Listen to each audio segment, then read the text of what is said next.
And then when I was going to school, being 25 and having 3 tours under your belt and going into a school with some 18-year-olds, it's a little bit different in terms of like their priorities and what they're concerned about in life.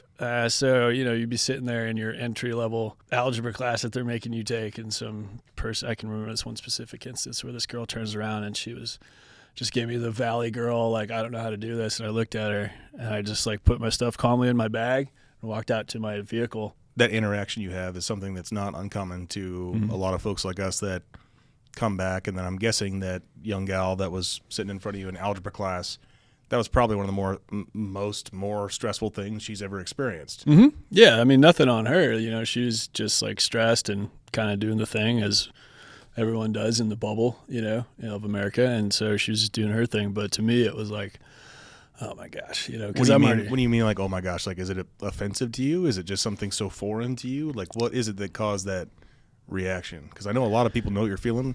I'm just trying to get you to put words to it. Yeah, because yeah. I can't. I would say in the moment, I felt a lot of things because at that point you're still, like, as a young dude, and especially like the early days of the GWOT, right? So they're still trying to figure out what's going on, like, while we're there. And so you're like, why are we there? And you're going to college and you're learning words to put to your thoughts and stuff like that. And so when she turned around and, is having these like first world American centered problems, and, I'm sitting there like trying to wrap my head around like, the oil field seizures and like, why were we, I'm sitting there, and then she pops, in me back into reality with her problems.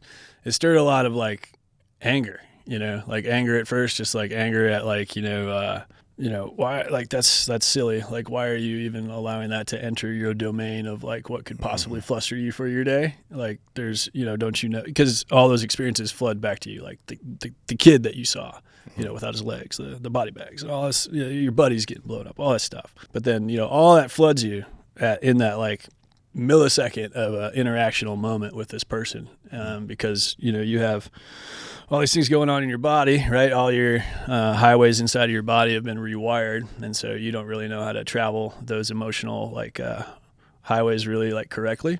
And so you get flooded with all this emotion. It's anger, it's anxiety, it's whatever it is. For me, it was always a lot of anger would come to the front because I didn't really know how to react to something. So yeah, you get confronted with it, and then I just, again, nothing on that person, nothing on Americans, nothing on anything that they're going through, not trying to trivialize their stuff. But when you're sitting there as a young man or a young woman and you're like kind of trying to grapple with these like larger top-down problems that you see, and they confront you with those things, it can really like set you off a little bit.